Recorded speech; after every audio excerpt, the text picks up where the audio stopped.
Olá, sejam todos bem-vindos de volta. Está no ar o Ohana Podcast, um podcast que acolhe você e sua família. Eu sou a Thaís Emanuele e no programa de hoje a gente vai falar sobre um assunto extremamente importante, sobre a acessibilidade no serviço de saúde e o autismo. E é com imensa satisfação que, para falar sobre esse tema, eu tenho aqui comigo hoje como convidado o Dr. Gutenberg Fiário, que é médico, ginecologista, obstetra do trabalho. Além disso, é advogado e presidente do Sindicato dos Médicos do Distrito Federal há 15 anos. Doutor Gutenberg, seja muito bem-vindo. Eu estou um pouquinho nervosa, gente, porque ele é uma pessoa muito importante. Obrigado por ter aceito o convite. Eu queria saber como é que o senhor está se sentindo hoje e se o senhor poderia falar um pouquinho da sua trajetória. Bem, Thaís, inicialmente agradecer o convite para participar aqui do seu podcast, cumprimentar as pessoas que lhe acompanham, assistem seu programa, que tem uma relevância social incrível, e estar aqui hoje para falar sobre a questão da acessibilidade dos pacientes com transtorno do espectro autista, do autista, é importante. Tem muita coisa que a gente precisa esclarecer e precisa avançar, né? Além eu sou clínico também, tenho título especialista em clínica médica, fiz pós-graduação em psiquiatria, e a gente recebe no nosso consultório aqui no Santa Marta muitos autistas, muita mãe de autistas, pedindo ajuda para troca de uma simples receita para aqueles pacientes que têm um quadro entre moderado e grave, que não conseguem uma consulta, não conseguem um atendimento, não é com especialista, não é com neurologista, né? É com médico para trocar uma simples receita. Então, veja que a dificuldade é imensa. Eu estava vendo e eu já passei por isso também, tem muita dificuldade e o GDF ele é muito falho enquanto se trata de serviço público de saúde para as pessoas, principalmente as pessoas que têm necessidades especiais, né, como os autistas. O meu filho, graças a Deus a gente tem plano de saúde, e ele tem todas as terapias que lhe é de direito, mas eu estou na fila, vou falar uma coisa aqui para o senhor que o senhor não sabe, mas eu estou na fila esperando atendimento com um neuropediatra tem mais de 10 anos. E eu nunca consegui. Então, eu queria que o senhor falasse um pouquinho sobre como que essas famílias fazem, né? Porque o autismo, o tratamento deles são terapias. Eles precisam passar por um médico, para aquele médico dar o laudo, para que eles possam começar a fazer as terapias. Se não tem um médico que dá o laudo, a criança fica sem terapia. E aí, como é que faz? Primeiro que o tratamento não é só com o médico, ele é multidisciplinar. Isso. Né? Então, a dificuldade é com o fonoaudiólogo, né? Com o fisioterapeuta, né? E do ponto de vista médico, a gente tem que ter o conceito que o médico ele está apto para atuar em qualquer especialidade médica. Quando você cria dificuldades, você dificulta o acesso. Nós precisamos ter médicos que tenham formação para atender uma gama de doenças, uma gama de patologias que precisam de acompanhamento constante. Né? Então, quando você condiciona o acesso aos serviços públicos, o acesso ao tratamento, até a escola, o tratamento escolar, a assistência escolar, com diagnóstico feito por um determinado especialista, quando esse especialista não tem na rede ou é deficiente, você limita. Então, qualquer médico que tenha formação pode dar dar o diagnóstico e dar o relatório. Não precisa ser o neuropsiquiatra. Né? Às vezes o diagnóstico pode ser difícil quando você tem um quadro de autismo leve, né? Nível 1, tal, que não é um sintoma isolado que você faz o diagnóstico de autismo. O diagnóstico de autismo nível moderado, nível 2, grave, nível 3, é fácil. A mãe já chega com o diagnóstico no consultório com a suspeita. Uhum. Aqueles quadros borderline, aqueles casos transitórios, realmente você precisa aí de alguém que tem experiência. E esses conhecimentos devem ser multiplicados, né? Porque se você tem um clínico que atende na UPA, atende no centro de saúde, ele tem que ter essas noções. Né? Se você tem um pediatra que atende no serviço público, ele tem que ter essa noção. Então, precisa se socializar esses conhecimentos. A atividade médica, como qualquer outra profissão, ela precisa, é importante e até determinante para boa assistência, o ensino continuado. Então, falta foco nesses aspectos, principalmente nessas patologias e nesses pacientes que precisam do acompanhamento continuado. A gente sabe que a progressão, o paciente progride, o paciente avança, ele se socializa, ele aprende, melhora a capacidade cognitiva, mas quando ele perde o acompanhamento, ele regride, né, Thaís? Sim. Isso é uma coisa fundamental, tem que ter noção que o acompanhamento é constante, porque senão aquilo que se conquistou em anos, termina perdendo em pouco espaço de tempo. Eu queria perguntar para o senhor como é que o senhor vê, como se poderia melhorar essa questão de ter o local para se fazer as terapias, porque eu já tentei para o Matheus fazer terapia, né, no serviço público de saúde, não consegui, as filas são imensas, e eu não, aqui em Brasília não tem um centro para autista, não existe aqui no DF, eu já vi que alguns estados já estão fazendo, como no Rio Grande do Sul, no estado de São Paulo, mas aqui no DF a gente não tem. Então eu queria saber como que essas famílias carentes, que não têm acesso, às vezes nem mesmo a informação, poderiam estar buscando ajuda no serviço de saúde pública, porque às vezes você chega num posto de saúde, e eu passei por isso uma vez, na época da Covid, o Matheus, ele tinha preferência para vacina. E eu cheguei no posto de saúde com ele e falei para a moça, ele é autista, ele tem preferência. E aí ela falou assim, tá, passa ele. E quando ele foi vacinar, a moça falou assim, qual comorbidade que ele tem? Eu falei, não, ele não tem comorbidade, ele é autista, né? Por lei, ele é uma pessoa com deficiência. Então, por isso que ele está aqui, passando aqui na prioritária. E por 2 vezes me perguntaram qual era a comorbidade. Eu falei, gente, ele não tem comorbidade, ele não tem asma, ele não tem pressão alta, ele tem autismo, ponto. E aí, vacinaram ele, enfim. Mas eu vejo que até o próprio sistema de saúde público tem esse preparo. O senhor vê isso também? Ou é só uma percepção errada que eu tive? Na realidade, isso é um motivo de muito desentendimento, de muitos equívocos, né? A gente tem que treinar e tem que levar o conhecimento para quem está na ponta, seja o agente administrativo, seja o auxiliar de enfermagem, seja a enfermeira, né? Além do médico, que é fundamental. Ele tem que saber que existe a patologia, saber que existe aqueles pacientes com aquele tratamento que é diferenciado, para que quando chega ele seja acolhido, né? Porque senão começa o desentendimento até por ignorância do agente público. Né? Por mais que você explique, como ele não tem o conhecimento, ele termina tendo uma postura até autoritária, não porque ele quer causar mal ou atrapalhar ou não dar o benefício, é por ignorância. Sim, eu passei muito por isso e também, assim, uma experiência minha, tá, gente? Aqui está isso falando. Antes do Matheus receber o diagnóstico, a gente passou por vários pediatras. E o que eu escutava era, isso é coisa da sua cabeça, ele não tem nada. Ele é saudável, ele está com crescimento, né, no desenvolvimento aqui no marco ok, no peso ok, mas eu sabia que tinha alguma coisa com ele e os pediatras não conseguiram me ajudar. E aí eu fui procurar um especialista, que era um neuropediatra na época. Como eu falei para o senhor, a gente tinha plano de saúde, então a gente teve o acesso a esse neuro, e aí se começou uma investigação, e aí veio o diagnóstico dele. Eu queria saber se hoje, no serviço de saúde público, já tem, porque isso já faz 10 anos, gente, que meu filho foi diagnosticado.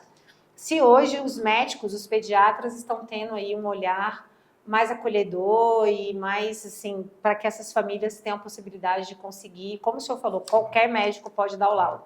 Porque o pessoal que está nos assistindo, sem a gente ter o laudo, a gente não consegue fazer nada. Não consegue fazer fono, não consegue fazer nenhum tipo de terapia, não consegue ter monitor nas escolas. Para isso, a gente precisa ter um laudo médico. Então, eu queria saber como é que está esse processo hoje aí na Secretaria de Saúde do GDF. Como eu falei inicialmente, tem que acabar com essa exigência do especialista, né? Tá. Não é reserva de mercado, é uma imposição autoritária, porque o médico ele está capacitado a fazer o diagnóstico, fazer o acompanhamento, até porque o curso médico é terminal, eu não preciso ser neurologista para te dar um relatório de um paciente autista. Você pode ser o clínico, pode ser o pediatra, desde que ele tenha conhecimento, né? Ele só dá o relatório, o encaminhamento, se ele fizer o diagnóstico. Se ele fez o encaminhamento, é porque ele fez o diagnóstico. Por que é que você está exigindo um especialista, que é uma atividade médica terciária, né? Terciária, eu diria terciária, e que você não tem suficiente no mercado para atender a demanda. Então, eu tenho que facilitar e não criar dificuldades. O problema do diagnóstico do autista, o diagnóstico não é fácil. Quando são os casos mais intensos, um espectro mais avançado, nível 2 ou 3, tudo bem. Quando é um caso leve, confunde com muita coisa. Então, o diagnóstico é dado ao longo do tempo e, às vezes, até numa idade mais avançada. Portanto, é preciso treinar e treinar bastante, né? E a experiência o profissional adquire com o tempo, mas isso tem que estar no mundo da atividade clínica dos profissionais, principalmente para quem atende a população que não tem acesso ao especialista, não tem acesso ao plano de saúde, né? A população mais carente que termina precisando ser atendido pelo médico ali da saúde da família. Ele tem que ter essa visão, ele tem que ter esse preparo. E não é só ele, é toda a equipe multidisciplinar, né? Esses dias, não faz muito tempo, eu recebi lá no Santa Marta, onde eu atendo aqui em Taguatinga, a paciente chegou lá, alguém encaminhou para o meu consultório, procura o doutor Gutenberg que ele resolve o teu problema, né? E chegou a secretária, doutor, tem uma paciente que pediu o senhor atender e tal, não sabia quem tinha encaminhado, e eu pensei, é uma criança com autismo grau 3, você não tem o que questionar. Mas é uma receita que ela queria da medicação. Quer dizer, qual a dificuldade de um colega que está no centro de saúde, um colega que está numa UPA, né? Não precisava do diagnóstico. Você estava vendo que a criança, a mãe estava ansiosa e preocupada porque o comportamento da criança não é um comportamento dócil, né? Então, se as pessoas não entenderem, não tiverem experiência para lidar com aquela criança, vai despertar uma série de gatilhos, né? Então, ela precisa de um atendimento rápido e não tem dificuldade técnica nenhuma em fazer o diagnóstico. E o que é que precisou ali? É uma simples receita? Não, receita não é uma coisa simples. Mas, nesse caso, com diagnóstico gritante, é uma simples receita, que vai resolver um problema social grave. E Sim. o paciente não tinha acesso, não teve acesso. Eu estou pensando aqui com essa questão, porque o Matheus ele toma medicação, de 3 em 3 meses, ele tem um acompanhamento, tem que ter um acompanhamento, porque as medicações, né, podem interferir, enfim, em outras áreas, né? O tratamento ele tem que ser avaliado periodicamente, né? Isso. Se o colega não tem conhecimento do uso da medicação, se tem dúvida e tal, tem uma emergência, resolve a emergência e orienta, né? Porque a mãe precisa resolver o problema naquele momento, ela precisa tratar, continuar o tratamento. Tem outras questões que ela precisa resolver. Ela, infelizmente, ela não toma conta só daquela criança, não acompanha só o filho, ela tem um problema, trabalha, tem uma profissão, toma conta do lar, tem outros filhos. Então, precisa ter um mínimo de tranquilidade para administrar toda essa problemática que só sabe quem sente. Só sabe o drama, o desgaste. É gratificante, mas tem uma série de desgaste, de sofrimento envolvido nisso tudo. Só sente quem vive essa realidade. Ou a gente que recebe esses pacientes no consultório. Sim, eu ia falar isso com o senhor, porque o que acontece? O tratamento para quem é autista são terapias, né? A gente tem a medicação para deixar a criança um pouco mais concentrada, mais tranquila, mas o tratamento são as terapias multidisciplinares que a gente tem. E eu vejo, o senhor poderia me dar uma solução aí, porque eu, por exemplo, eu sou professora, consegui diminuir minha carga horária, então eu trabalho 30 horas, trabalho só pela manhã, porque à tarde o Matheus faz terapias, inclusive ele está aqui hoje, ele está fazendo terapia, e é assim que eu consigo fazer minhas outras coisas, né? Ele está na terapia, então eu consigo ir numa consulta, eu consigo resolver uma outra coisa, eu consigo estudar, eu consigo ter vida. E para essas mães que não têm esse atendimento, porque eu fico me perguntando, como a gente não tem um centro de saúde, um centro de atendimento específico para o autista, como que isso poderia ser solucionado pelo governo? Na realidade, o governo já deveria ter políticas públicas focadas no atendimento especializado, né? Um centro especializado para tratar o autista, para tratar o TDAH, as doenças raras, né? Com profissionais qualificados, com toda essa estrutura. Então, você deveria ter um centro clínico referenciado. Então, o paciente chega no consultório do Dr. Gutenberg, o paciente é atendido por um pediatra no centro de saúde, é atendido pelo psiquiatra, é atendido pelo médico de saúde de família e comunidade, fez o diagnóstico, encaminha. Suspeita do diagnóstico, encaminha. Tem uma referência, tem um serviço próprio para isso. Infelizmente, nós não temos, né? E outra coisa, não é só o profissional de saúde que tem que ser treinado, você é professor, Sim. Se não tratar o pessoal da educação, se não educar, não dar o conhecimento ao pessoal da educação, ao professor, auxiliar de ensino, muitos equívocos vão ocorrer, muito sofrimento, muita divergência, muita confusão nesse relacionamento. Porque se eu tenho um auxiliar de ensino, um professor, um agente administrativo da área da educação, que não tem essa sensibilidade, não foi treinado, não foi preparado, ele não vai acolher como merece o paciente. Saiu até uma reportagem umas semanas atrás de uma criança numa creche que foi dopada, né, com remédio para dormir. Eu queria saber qual a opinião do senhor sobre isso. Acho que, né, obviamente, faltou ética com essa pessoa que fez isso, mas eu acho que também muitas vezes falta conhecimento. Eu vejo que na minha área tem muita falta de conhecimento ainda, a gente está caminhando aí a passinhos bem pequenininhos, mas que se falta conhecimento nessa questão, e outra também essa questão da medicação ser dada por um professor, né? A gente também tem que ter um relatório médico. Eu acho que saúde e educação tinham que andar juntas, né? Porque a gente sempre precisa do relatório do médico para a gente conseguir alguma coisa na escola. Eu queria que o senhor desse opinião sobre isso. Nesse caso, a estrutura não estava preparada. Não estava preparado o professor nem a própria estrutura. Porque se a estrutura está preparada, ela tem um protocolo, um plano de ação, quando você tem um paciente que fica agitado. Uhum. Então, você viu ali que a pessoa que atendeu ficou desesperada. Quer dizer, qual foi a solução que ela teve? Foi sedar a criança?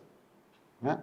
Quer dizer, é uma situação de total despreparo, mas despreparo não de má fé, mas de despreparo por falta de fiscalização do próprio Estado. Né? Como é que o Estado não cobra que as escolas que atendem pacientes que têm essas necessidades não estejam preparadas? Sim. Né?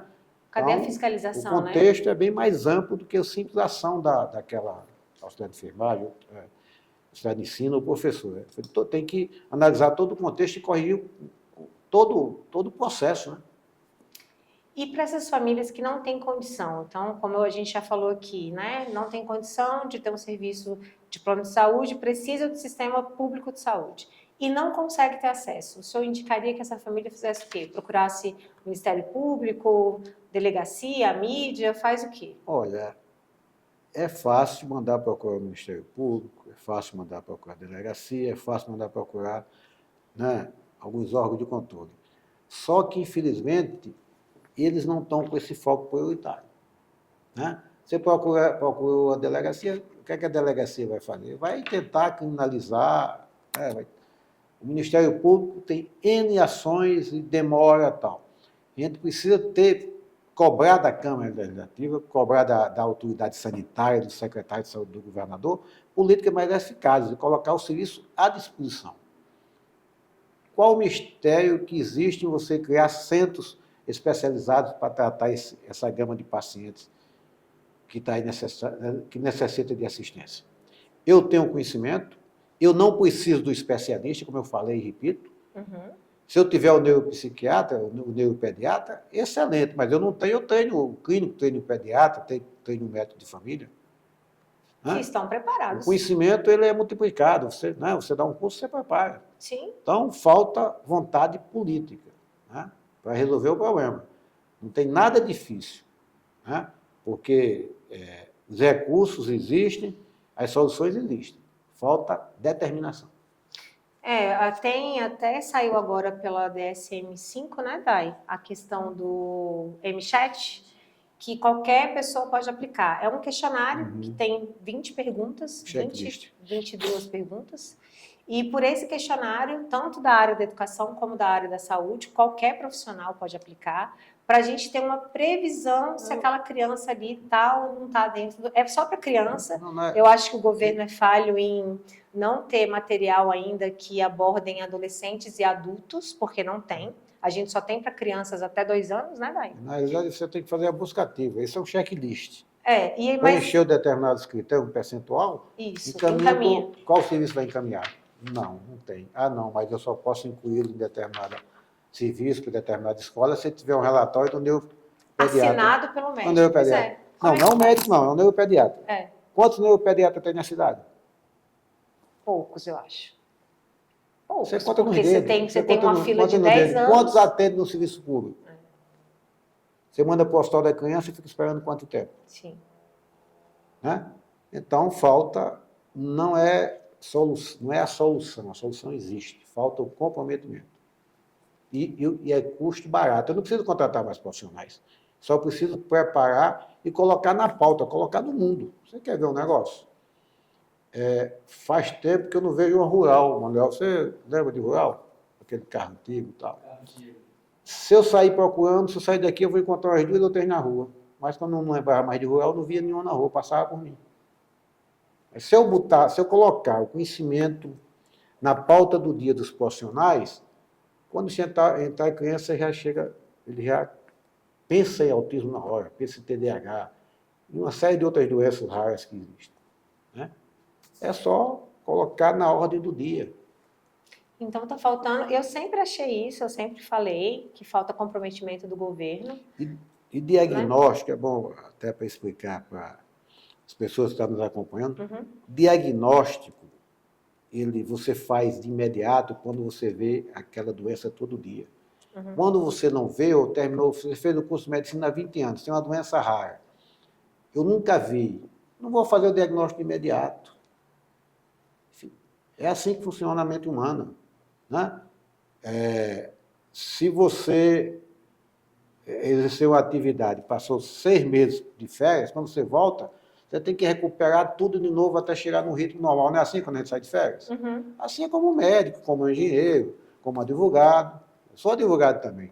Toda hora muda a legislação. Se eu não estiver lendo e acompanhando, se eu fiz uma ação difícil e rara, aparecer um cliente, eu vou ter que estudar, porque eu não lembrar mais quais são o procedimento jurídico para encaminhar aquele caso. A medicina é da mesma forma. Né? As questões têm que estar na ordem do dia. Sim, para a gente que é professor, escola pública, o governo oferece cursos de formação para a gente trabalhar com crianças autistas. Eu queria saber se existe isso no sistema de saúde. O sistema de saúde tem preparo, tem curso de formação e tal, mas não é tão abrangente assim. A coisa é tão deficiente que, às vezes, o médico tem que ir para fora do país, ou até mesmo aqui, pagando do próprio bolso dele para se qualificar, para exercer aquela especialidade no serviço público. Nem a dispensa para ele viajar, ou passar por um ano, 6 meses, seja o que for, fazendo uma especialização, para usar o conhecimento na própria Secretaria de Saúde, ele não consegue. Então, mas falta também comprometimento da Secretaria de Saúde nessa questão de formação de pessoal, de qualificação. Sim, porque eu não vejo, igual eu falei para o senhor, né? Eu não vejo profissionais de saúde qualificados. Porque como todos podem... Deixa eu dar um exemplo da gravidade da coisa. O paciente que tem câncer, que tem doenças especificadas em lei, eles precisam de um relatório médico para ter a isenção do imposto de renda. Só que para ele solicitar essa isenção do imposto de renda, ele tem que preencher um formulário com um médico da rede pública e com carimbo da instituição. Meu amigo, o que tem de gente me procurando para conseguir isso, porque não consegue chegar para um médico para preencher, porque é uma burocracia incrível. Quer dizer, o governo cria um benefício, mas cria também uma série de dificuldades para você usufruí-lo. Quer dizer, às vezes, recentemente teve uma paciente comigo, a paciente teve leucemia, foi tratada na clínica privada, mas a Receita não aceita que o médico da clínica privada, que deu o diagnóstico, que trata a paciente, assine um relatório. Não, mas tem que ser médico da rede pública, quer dizer. Não se cria facilidades, se cria dificuldades. Então, a gente precisa avançar no sentido de facilitar as coisas, de ter, né, acesso fácil, não difícil. Eu não preciso do neuropediatra especificamente, eu preciso de alguém treinado, preparado, capacitado. Qual a dificuldade de capacitar? Tá, deixa eu ver se eu entendi. O senhor falou que não precisa ser especialista, mas a lei pede que a assinatura seja de um especialista, é isso? A normatização é essa. Então, para conseguir os benefícios, tem que ser um especialista na área. No caso... Nesse caso, a isenção do imposto de renda tem que ser um médico da rede pública. Eu sou ginecologista, acompanho a paciente com câncer de colo do útero. Não posso operar a paciente de câncer de colo do útero. O meu relatório, eu que diagnostiquei, que tratei a paciente, não posso assinar o documento dizendo que ela tem câncer e precisa da isenção do imposto de renda. Ela tem que ir para o serviço público. Veja a dificuldade. O que é que para não é necessário o relatório do neuropediatra para que o paciente com autismo tenha acesso a determinados tratamentos? Por que é que eu não posso treinar um médico, seja pediatra, médico de família, clínico, ginecologista, para que ele faça esse diagnóstico, faça esse acompanhamento, faça esse... Ou Tem seja, dificuldade você nisso? coloca um benefício e coloca uma burocracia enorme que deixa o Não paciente não desassistido. basta criar o benefício do ponto de vista de normatização. Tem que criar os instrumentos para que ele tenha acesso e acesso rápido. Porque, além do sofrimento provocado pela doença, você vai agregar outra coisa chamada ansiedade e estresse pela dificuldade de conseguir usufruir daquele benefício. Quer dizer, o próprio Estado está te adoecendo.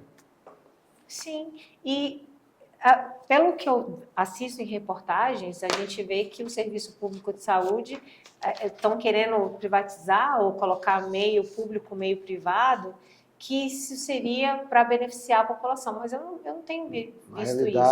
Eu acho que piorou, né, depois que... Na realidade, em local nenhum do Brasil, essa política de terceirização melhorou a assistência. Pelo contrário, piorou, fechou serviço, aumentou o custo, né? Mas se insiste nisso porque tem intenções, tem coisas inconfessáveis e que não dá para a gente discutir aqui, até porque as questões são muito graves. Porque eu vejo que tem uma falta muito grande mesmo, assim, de acolhimento a essas famílias. E eu fico né, pensando nessas famílias mesmo, que a gente poderia ter uma solução fácil, igual o senhor falou, só que o governo fica de braços cruzados. A sensação que eu tenho é que ninguém olha para as famílias. Agora, a gente precisa também de mais apoio e mais ativismo das famílias, né? Para que cobrem, né? Porque você termina tendo um apoio aqui, outro apoio ali, isolado, e às vezes tem apoio só mais de narrativa. De vez em quando eu vejo alguns deputados aí defendendo algum outro segmento para aparecer no jornal, mas na prática você não encontra mais o cara, né? Então não tem um acompanhamento com resolutividade, com constância. Mas, infelizmente, a sociedade civil tem que se organizar mais também, né? A gente tem que correr atrás e lutar atrás. Eu queria que o senhor me dissesse agora como que a colaboração das diferentes especialidades médicas beneficia o cuidado integral das pessoas com autismo. O senhor falou já que tem que ter uma equipe multidisciplinar, é necessário que tenha esse acompanhamento. Eu queria saber que o senhor me dissesse como que isso afeta e melhora a qualidade de vida do paciente. Não, a partir do momento que você tem os especialistas que se conversam e fazem parte de um grupo, quando a gente fala em atividade multidisciplinar, não é só médico, enfermeiro, farmacêutico. Dentro das próprias especialidades médicas, se comunicando e encaminhando os pacientes. Quando você tem ali o neuropediatra, quando você tem um psiquiatra, quando você tem, se tiver alguma outra patologia que precisa acompanhar, que eles se conversem e socializem o conhecimento a respeito daqueles pacientes, a coisa avança. Quando você tem especialistas que atendem o mesmo paciente, mas que não conversam entre si, há conflito de diagnóstico, há conflito de conduta, há conflito de tratamento. Não, o Gutenberg trata dessa forma, mas eu discordo. Termina, em vez de beneficiar o paciente, complicando mais ainda e, às vezes, agravando a doença. Então, tem que ter harmonia e um grupo de profissionais que conversem entre si, que discutam os casos clínicos, né? O problema de João, eu conheço, João é meu paciente, João, né, ele evolui dessa forma, a medicação. Então, tem todo esse contexto que é necessário num ambiente até acadêmico, porque nesses casos você tem que também simular um ambiente acadêmico, né? Porque cada paciente responde de uma forma. Sim. O autista, o comportamento não é único, é diferenciado dentro do próprio espectro, né? Sim. Então, tem que ter essa vivência entre os profissionais. Porque se você tem especialistas que atendem, mas de forma isolada, limitando apenas a especialidade dele, às vezes, até porque a conduta de uma especialidade, às vezes, é a mesma da outra. E você não pode ter condutas divergentes, senão não avança na resposta terapêutica. Sim, eu recebi uma mãe aqui na última gravação nossa, a Thalia, e ela falou para mim que tiveram uma experiência muito bacana, os filhos dela estudam em escola particular, e por conta aí dessa questão do Rio Grande do Sul, eles organizaram, as mães fizeram doação, conseguiram uma quantidade X de dinheiro, fizeram a doação e sobrou uma quantidade de dinheiro significativa. E uma dessas mães trabalha no HMIB, é enfermeira no HMIB. E ela queria muito que tivesse uma sala sensorial lá no HMIB, porque quando as crianças autistas estão internadas, elas se desorganizam muito, ficam muito nervosas, não querem deixar colocar acesso. E aí elas pegaram esse dinheiro que sobrou e fizeram essa sala sensorial. Ou seja, a própria população é que está fazendo alguma coisa que deveria vir por parte do governo. E aí eu achei muito bacana a iniciativa, porque agora lá no HMIB tem uma salinha sensorial para as crianças autistas que estão internadas. Achei muito legal. Isso é importante. Em vários hospitais tem organização da sociedade civil nesse aspecto. No Hospital de Base, no Hospital de Taguatinga e tal. Infelizmente, naquilo que o Estado não pode prover, a sociedade civil tem que se organizar. Né? Agora, o problema é o Estado não fazer, não priorizar, se omitir para que a sociedade civil realize. Naquilo que o Estado não pode oferecer, por falta de recursos, etc., e tal, eu acho que a sociedade civil tem que ajudar. Agora, naquilo que eu posso fazer, eu não faço, porque não precisa fazer, não, que tal, né? Aí deixar de cumprir o seu papel fundamental, que é prover assistência à saúde da população. Sim, porque eu vejo muito o governo investindo em outras áreas, em outras estruturas, e sempre deixando a educação e a saúde para o último plano. Eu digo de educação porque eu sou professora, tenho mais de 20 anos, e o governo não investe mesmo em educação. E aí, só para não fugir à regra, Brasília falta de fralda a de piona, mas sobra viadutos engarrafando o trânsito. Pois é. Aí é difícil. Fica complicado, né? Doutor Gutenberg, a gente tem uma hora aqui no nosso podcast, que é a hora do café. Eu vou parar aqui um pouquinho para servir um café para o senhor. Tranquilo. E a gente continua o nosso bate-papo. Perfeito.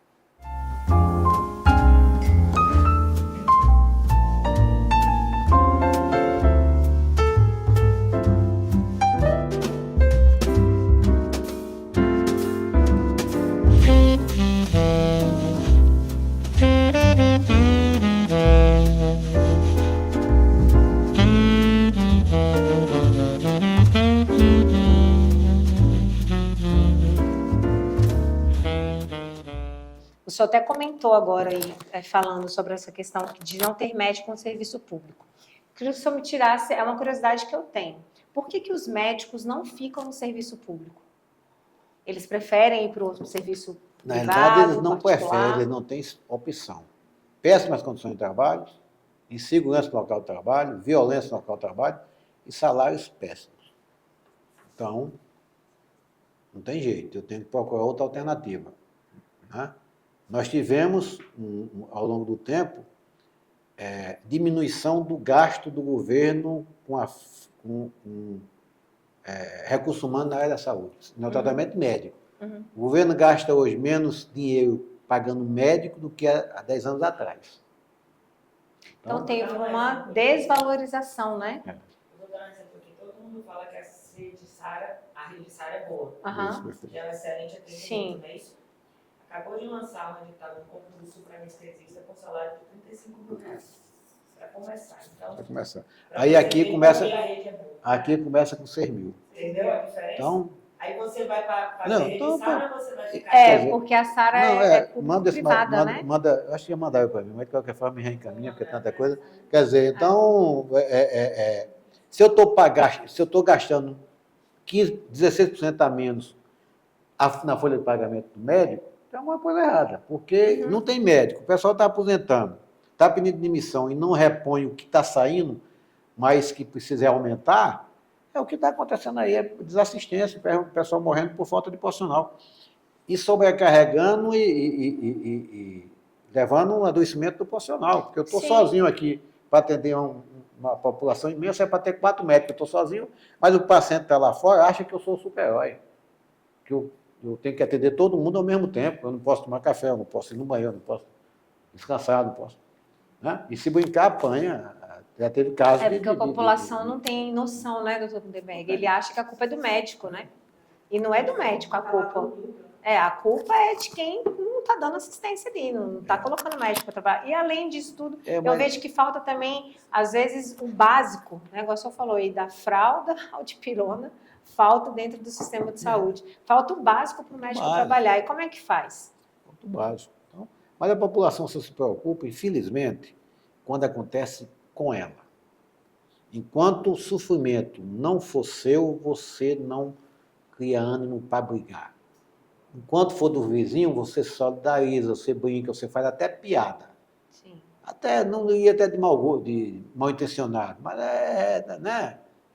Agora, quando acontece com você, você fica desesperado, acho que, né, que Aí a né? piada perde a graça. Aí a piada perde a graça. Eu tenho o tempo todo aí cobrando, denunciando, chamando a atenção, fazendo o que eu posso dentro da minha capacidade de resolução. De repente me liga um amigo, um colega, um irmão tal, Gutenberg tal, tá assim, tal, um absurdo, não sei o que. Tal. Eu digo, rapaz, eu estou denunciando isso todo dia, eu já dei palestra, você assistiu palestra minha eu falando isso. Não, mas não achei que era tão grave assim. Não, eu falei exatamente a gravidade, porque não era com você, meu amigo. Agora é que você está ficando preocupado. Esse que é o problema. Infelizmente é isso. O cidadão ele não pensa coletivamente, ele pensa individualmente. Enquanto a gente precisar pensar individualmente, a gente não vai resolver o problema do coletivo. É exatamente isso. A gente precisa pensar no outro, né? Ter empatia e ver que as questões do outro, se você precisar de um serviço público de saúde, você tem um plano de saúde, mas se sofreu um acidente, você não vai para o hospital cidadão particular, se preocupa com a falta de assistência no serviço público. Sim. Ele reclama todo dia porque não conseguiu fazer, se for mulher, a prevenção dela, se for homem, não conseguiu um urologista para fazer a prevenção da próstata, não conseguiu acompanhamento do diabetes, da hipertensão, todo dia ele reclama. Se amanhã ele conseguir um plano de saúde e tiver acesso a esses profissionais, Aí ele para de reclamar. Ele esquece. Aí ele para de reclamar. Infelizmente. Então a gente tem que mudar essa cultura também. Nós precisamos ter compromisso com o próximo. De todo mundo, sim, se ajudar.